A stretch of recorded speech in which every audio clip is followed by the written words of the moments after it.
Selamat datang dan berjumpa kembali bersama channel novel kita. Inilah cerita novel Suami Sampah Menjadi Orang Terkaya bab 14 yang berjudul Urusan Bisnis Serahkan Padaku. Yoshua sangat senang ketika mendengar adik iparnya si Karissa memujinya keren. Untuk pertama kalinya, Cindy melihat semua usaha yang dilakukan Yoshua. Dia merasakan suaminya diam-diam sedang berubah. Meskipun tidak bisa mengatakan perubahan seperti apa ini, tapi bisa dilihat menuju ke tanda-tanda yang baik. Karissa melihat kakaknya seperti sedang punya banyak pikiran. Dia bertanya, "Kak, kakak bahkan sudah dibebaskan dari biaya pengobatan. Kenapa tampaknya masih punya banyak pikiran?" "Haish, perusahaan aku baru saja dapatin kontrak kerja sama.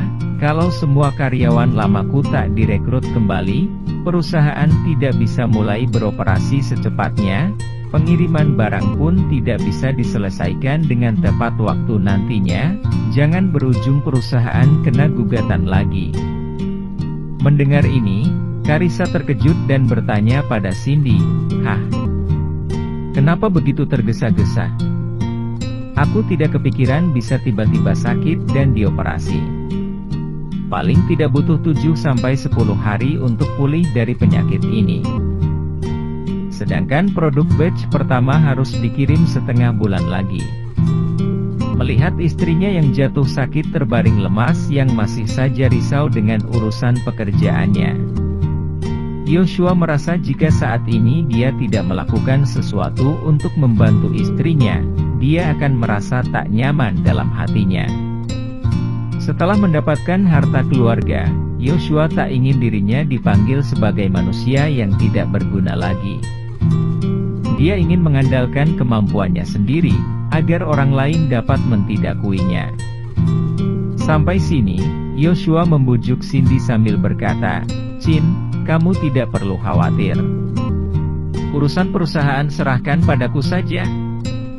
Aku menjamin, sebelum kamu pulih, aku akan membantumu untuk mencari semua karyawan lamamu kembali, dan pengiriman barang batch 1 pasti akan terjun dengan tepat waktu nanti."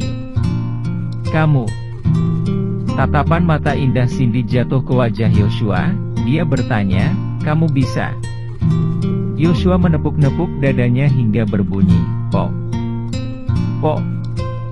Dengan tertawa berkata, "Iya, kamu tenang saja pokoknya. Aku akan membuktikan kepadamu, bahwa suamimu ini masih berguna kok. Sudahi. Janganlah berbual dulu. Jangan sampai nanti apa yang diucap dengan apa yang dilakukan tak sesuai ya." Ketus Cindy kepada Yoshua. Cindy tidak mempunyai siapapun yang bisa membantunya. Perusahaan itu dibangun dan dijalankan oleh dirinya sendiri tanpa bantuan pihak lain. Sekarang hanya bisa berharap agar Yoshua dapat membujuk semua karyawan lamanya, segera mengembalikan perusahaan ke dalam kegiatan produksi lagi. "Oke lah. Kalau begitu, tugas pertamamu adalah mencari dan membujuk semua karyawan lamaku untuk kembali. Buku teleponku taruh di dalam laci pertama di lemari TV di rumah. Selain itu ada satu flash disk warna pink.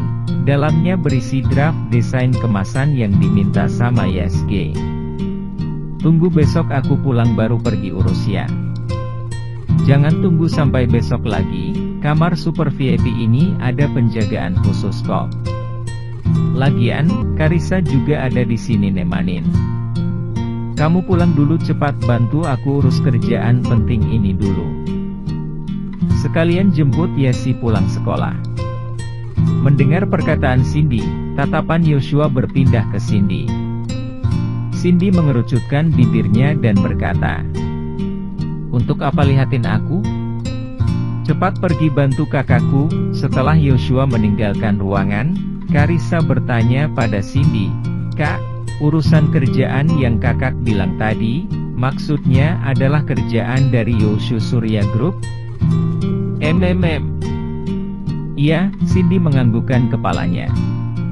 Pada acara keluarga terakhir kali, keluarga Akarsana ingin mencoba segala cara yang mungkin untuk terjalin dengan Kusuma Group, yang kemudian menjadi Yoshu Surya Group.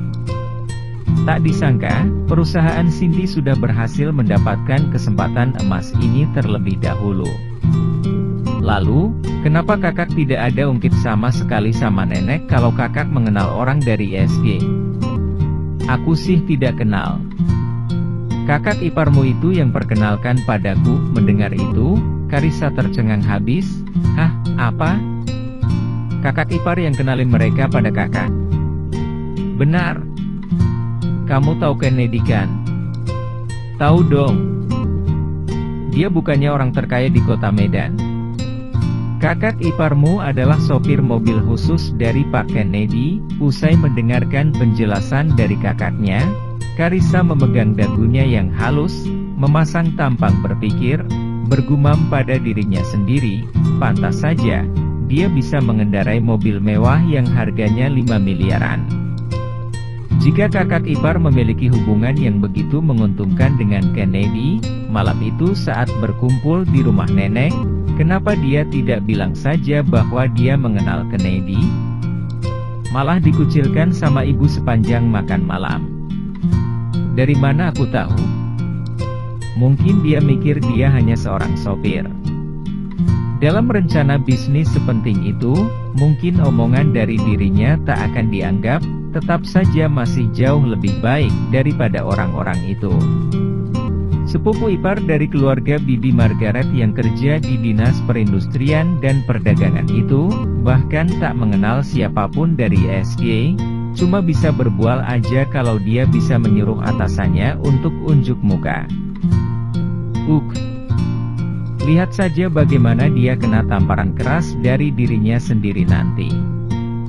Setelah mengetahui bahwa Yoshua adalah sopir dari orang terkaya di kota Medan, Karissa merasa Yoshua tampaknya masih memiliki kesempatan untuk menyelamat dirinya sendiri.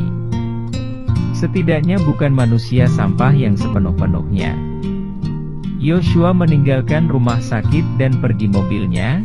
Dia melihat jam masih terlalu awal untuk menjemput Yesi. Jadi dia langsung menuju ke rumah. Di laci di bawah lemari TV, dia menemukan buku telepon yang dikatakan Cindy. Perusahaan desain kemasan Yesi tidak berskala besar dengan total hanya 20-an karyawan. Di antara mereka, posisi terpenting adalah 4 desainer grafis dan 2 ketua operator mesin pengolahan bahan dengan tinta. Keempat desainer grafis itu semuanya wanita, dan salah satunya adalah Ivona Camilia, karyawan yang paling diperlukan oleh perusahaan. Ivona adalah karyawan senior di perusahaan. Dia telah bersama Cindy sejak perusahaan dibuka. Yoshua menghubungi Ivona paling pertama. Setelah panggilan terhubung, Ivona mengucapkan, "Halo," dan bertanya, "Ini dengan siapa ya?" "Halo, Ivona, ini suaminya Cindy, Yoshua." "Oh, Kak Yoshua. Ada apa ya, Kak?" Yoshua bertanya, "4. Apakah kamu sudah menemukan pekerjaan baru sekarang?" "Perusahaan Cindy mau kembali beroperasi lagi. Maaf Kak, aku sudah di tempat kerja yang baru." "Di mana kamu bekerja sekarang?" "Di perusahaan desain Francio Kreatif Kak." "Kamu kirimkan aku alamatnya, mari kita bertemu dan mengobrol ya." Segera, Yoshua menerima pesan teks dari Ivona. Yoshua keluar dari rumahnya, pertama pergi ke tempat Tono, dan membawanya bersamanya. Kemudian, langsung menuju ke perusahaan desain Francio Kreatif. Tono mengira Yoshua datang untuk menjemputnya pergi ke Lahi. Dengan konyol dirinya bertanya pada Yoshua, "Tuan, kita mau pergi berkelahi ya?" "Bukan kelahi. Kamu tunggu di mobil, aku akan pergi urus sesuatu nanti." "Oke, kalau mau kelahi panggil aku ya." Mendengar kata-kata yang baru terucap dari Tono, seketika otaknya terbangunkan. Dia tiba-tiba menyesal membawa Tono mengikutinya. Kalau saja Tono tiba-tiba bertindak gegabah dan membuat onar, dia yang berepotan mengurus masalah baru lagi. Setelah tiba di kantor perusahaan desain Francio Kreatif, Yoshua memberitahukan resepsionis bahwa dia ingin bertemu dengan Ivona Camelia. Tak lama, Ivona jalan keluar dengan pelan. Badan Ivona tidak tinggi, meskipun parasnya tidak begitu cantik. Tetapi dia sangatlah imut. Kemampuan kerjanya yang sangat mumpuni itu pun sangat dihargai oleh Cindy. "Kak Yoshua, kamu sudah di sini ya?" Ivona menyapa Yoshua sambil tersenyum. Yoshua menjawab, "Iya," tidak berbelit-belit lagi. Dia bertanya kepada Ivona dengan lugas, "Lebih baik kamu kembali ke Yesi saja ya." "Kak Yos, aku minta maaf. Aku telah menandatangani kontrak dengan kantor ini. Kalau aku melanggar perjanjian kontrak, mesti ganti uang kompensasi 3 kali lipat. Kakak sendiri juga tahu. Aku jauh-jauh datang dari daerah untuk mencari sesuap nasi di sini. Bagaimana aku bisa mampu untuk membayar uang kompensasi sebanyak itu? Jangan khawatir tentang uang, aku akan membayar mereka." "Kak, beneran ini?" Ivona bertanya dengan penuh semangat. Yoshua mengangguk dan berkata, "Tentu saja benaran. Apalagi, kalau kamu kembali ke Yesi, aku akan menaikkan gajimu sebesar 20%. "Terima kasih Kak. Asalkan Kak Yos bisa membantu aku untuk mengambil kembali surat kontrak kerjaku itu, aku akan terus bekerja untuk Kak Cindy lagi. Ngomong-ngomong, bagaimana soal kasus gugatan terhadap Yesi? Sudah beres masalahnya?" "Uang gugatan sudah dibayarkan semua ke Ciputra Jaya. Dan, perusahaan kita, baru saja mendapatkan 1 klien besar." "Wah, kalau begitu baguslah." Ivona tampak bersemangat. Yoshua membantu Ivona untuk membayarkan semua uang kompensasi kepada Francio Kreatif, setelah mengambil kembali surat kontrak kerja. Yoshua memberikannya kepada Ivona. Ivona langsung merobek kontrak yang ditandatanganinya itu hingga berkeping-keping. Di dalam mobil, Yoshua bertanya pada Ivona, "Iv, apa kamu masih ada kontak dengan teman-teman lain yang kerja di kantor kita dulu?" "Ya, ada. Aku masih sering kontak sama semua rekan kerja cewek yang di bagian desain grafis. Kalau begitu, tolong bantu aku hubungi mereka ya. Katakan bahwa aku akan menaikkan gaji mereka sebesar 10% jika mereka bersedia kembali untuk bekerja lagi sama kita." "Baguslah. Mereka pasti akan kembali kok kalau mendengar ini." Ivona menghubungi mereka satu persatu. Setelah selesai, dia berkata dengan gembira kepada Yoshua, "Kabar baik Kak, mereka semua menyatakan kesediaan mereka untuk kembali lagi. Kalau begitu, apakah kamu punya nomor teleponnya kepala operator mesin, Pak Lukito?" Ivona menggelengkan kepalanya dan berkata, "Kalau yang bagian sana, aku tidak ada kontak dengan mereka lagi Pak." Yoshua mengambil buku teleponnya dan menghubungi Lukito. Setelah menjelaskan niatnya, Lukito mengatakan bahwa dia telah berganti karir. Yoshua menanyakan tentang keberadaannya. Lukito memberitahu Yoshua sebuah alamat. Ketika Yoshua sampai di alamat yang diberikan oleh Lukito, dia melihat di atas papan tertulis, Metropolitan.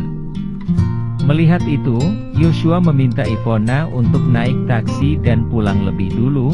Metropolis, dari luar kelihatannya hanya sebuah klub malam biasa. Tetapi Yoshua mendengar bahwa sebenarnya di situ ada bandar kasino yang terletak di bawah tanah. Yoshua melirik ke Tono, dan berpikir mungkin dia sudah membawa orang yang tepat untuk bersamanya. "Ton, ayo kita masuk dan jalan-jalan," ajak Yoshua kepada Tono. Tono bertanya, "Tuan, apakah untuk kelahi?" Yoshua tersenyum dan berkata, "Tergantung situasi sih. Nanti kalau sudah saatnya harus kelahi, aku langsung kasih tahu kamu ya. Bersambung. Jangan lupa share, like and subscribe.